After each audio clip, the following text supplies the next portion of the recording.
석가모니의 핵심 사상은 무아 사상입니다. 없설무, 나아. 나는 실제하지 않는데 마치 내가 실제하는 것처럼 착각하는 데서 생로병사의 모든 고뇌와 고통이 기인한다는 것입니다. 따라서 나는 무아, 있는 것처럼 보이지만 나는 실제하지 않는 존재라는 것을 깨닫는 것으로부터 생로병사의 모든 고통에서 벗어날 수 있다고 석가모니는 설파했습니다. 그리고 제자들에게 자신이 죽으면 자신의 시신을 불에 태워서 없애버리라는 유언을 남겼습니다. 석가모니는 인생은 무아라는 것을 자신의 죽음을 통해서도 자신의 시신을 통해서도 제자들의 심령에 새겨주고 싶었던 것입니다. 자기의 시신을 태워서 재로 만들므로써 봐라, 아무것도 없지. 이것을 가르쳐주고 싶었던 것입니다. 그런데 정작 석가모니가 열반에 든 후에 제자들이 석가모니의 유언에 따라서 석가모니의 시신을 화장한 뒤에 무엇을 했는지 아십니까? 젓가락을 들고 재를 뒤지면서 사리를 찾았습니다. 스승은 자신의 죽음으로도 자신의 시신으로도 얘들아, 인생은 무야. 이걸 가르쳐 주기를 원했는데 제자들은 그 스승의 유언 앞에서도 유에 집착하고 있었던 것입니다. 그 이후로 2500년이 지난 오늘날까지 중이 죽으면 사리를 수습하는 전통은 사라지지 않았습니다. 고승이 죽을수록 사리가 많이 나오면 도의 경지가 더 깊었던 스님이라고 불자들은 더 존경합니다. 여러분, 스승은 무아라고, 인생은 무라고, 내 시체마저 태워서 없애라고 했는데 그 스승의 재 속에서 사리를 찾는 그 행위가 과연 석가모니의 가르침에 맞는 행위겠습니까? 맞지 않습니다. 그런데도 2500년이 지난 오늘날까지 사리 수습의 전통은 아무도 건드릴 수 없는 불교의 우상이 되어 있습니다.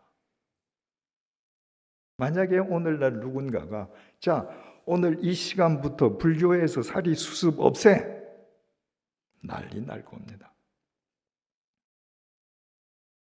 무아를 가리킨 석가모니의 제자라고 하면서 죽은 시신 속에서도 유를 찾아 헤매는 그 제자들이 과연 석가모니의 참 제자가 될 수 있겠습니까?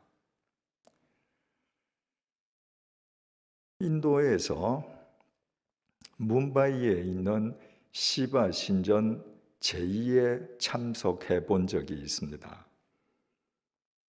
재단 앞 밑바닥에 남자 생식기와 흡사한 모양의 검고 길고 큰 돌이 하나 박혀 있었습니다. 남자 생식기를 신성하게 숭배하는 힌두 교인들이 그 돌에 이마를 조아리고 경건하게 숭배를 했습니다. 그리고 가져온 제물인 우유와 물을 그 돌 위에다가 부었습니다. 자기가 우유와 물을 붓고 그 흘러내리는 우유나 물을 핥아서 자기 머리에서부터 발끝까지 정성스럽게 발랐습니다. 그걸로서 자기는 정결해진 겁니다. 힌두 사원은 전부 사람들이 신을 벗고 들어가야 합니다. 거기에서 그 돌멩이에게 그 예를 다해서 경배 예식을 행하던 힌두교인들 다 맨발로 들어왔죠. 그런데 그분들이 그 돌멩이에 부은 우유, 물, 자기네들 몸에 바른 우유들이 바닥에 떨어져서 그분들이 맨발로 짚고 가니까 밑바닥은 전부 다 먹물처럼 더러워져 있습니다. 그분들은 정결 여식을 행했다고 기분 좋게 나가는데 그분들의 발바닥은 들어올 때보다 더 더러워졌습니다. 저도 물론 신을 벗고 들어갔습니다. 어떤 형태의 제의를 행하는지 알지 못했기 때문에 구두만 벗고 양말을 벗지 않았습니다. 그 탓에 양말에 그 시커먼 우유 물이 다 젖었습니다. 밤에 호텔에 들어가서까지 그 역한 냄새가 사라지지 않았습니다. 비신우 신전에 들어갔을 때도 마찬가지였습니다. 제의의 모양만 달랐을 뿐 본질은 똑같았습니다. 힌두교에는 인류 최고의 서사시라고 일컬어지는 베다경이 있습니다. 그런데 제가 갔던 그 어느 신전에도 베다경을 낭독하거나 강독하지 않았습니다. 오직 있다면 전통이란 이름의 우상 숭배만 있었습니다. 여러분, 성경에도 이런 예가 있습니다. 이집트에서 400년 동안 노예살이하던 이스라엘 백성들은 오직 하나님의 은혜로 출애굽했습니다. 그들은 그들을 이끄는 모세를 통해서 하나님께서 베풀어 주시는 대역사를 그들의 눈으로 날마다 목격했습니다. 그들은 폭 32km의 홍해, 여러분 폭이 32km라면 그 거리가 얼마나 되는지 아십니까? 한남동에서 고속도로로 수원까지입니다. 그 넓은 폭의 홍해가 갈라지는 것을 자기들 눈으로 봤습니다. 아무것도 없는 광야에서 날마다 하나님이 내려주시는 만나를 먹고 날마다 살았습니다. 반석에서 강물이 터지게 해서 물을 마시게 해주시는 것을 경험했습니다. 그러면 믿음이 얼마나 좋아야 하겠습니까? 그러나 그런 것을 다 목격하고도 그들은 조금만 마음에 들지 않는 환경이 전개되면 하나님을 원망했습니다. 에집트에는 공동묘지가 없소? 우리를 이 광야에서 죽이려고 우리를 끌고 나왔소? 차라리 우리 에집트 가게 해주시오. 출애굽 38년째 되던 해였습니다. 그때는 이미 약속의 땅, 가나안 땅 언저리 목전에 다 있었을 때였습니다.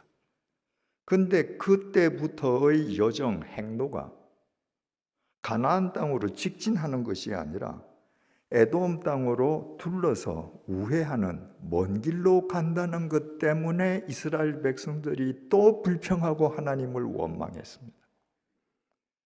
38년이 지났는데도 변치 않는 겁니다. 그 패역한 하나님, 인간을 하나님께서 사막에 있는 불뱀들을 모아서 그들을 물게 했습니다. 여러분, 왜 불뱀인가? 그 뱀의 독이 얼마나 독한지 물리면 온몸이 불타는 것처럼 고통스럽기 때문에 불뱀입니다.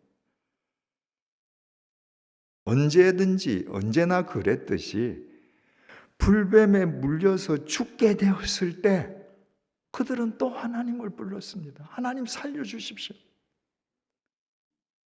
하나님께서는 모세에게, 모세야, 놋으로 뱀을 만들어라. 그리고 그 놋뱀을 장대 위에 높이 매달아라. 누구든지 지금 불뱀에 물려서 아무리 상황이 악화되어 있다 할지라도 그 불뱀을 쳐다보는 사람들은 다 나을 거야. 여러분, 불뱀은 사막, 광야, 땅 위에 기는 곤충 아닙니까? 불뱀이 기는 땅만 보고 살면 홍해가 갈라지는 것을 보고도 원망투성입니다. 하나님께서 왜 놋뱀을 만들어서 장대 위에 달라고 하셨는가? 왜 장대 위에 있는 놋뱀을 올려다 봐야 치유가 된다고 말씀하셨는가? 땅에 있는 불뱀에 물려서 죽게 된 사람이 장대 위에 놋뱀을 보려면 고개를 들어서 하늘로 향해야 합니다. 하늘로 향하면 하나님이 보입니다.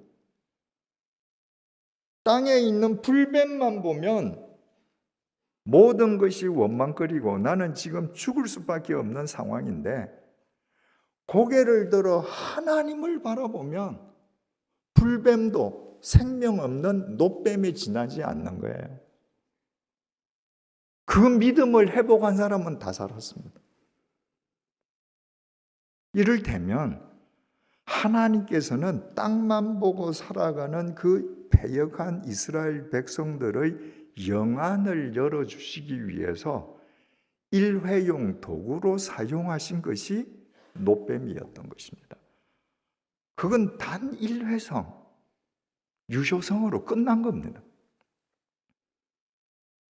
그런데 이스라엘 백성들이요, 그걸 안 버렸습니다. 그걸 들고 가나안 땅으로 들어갔습니다.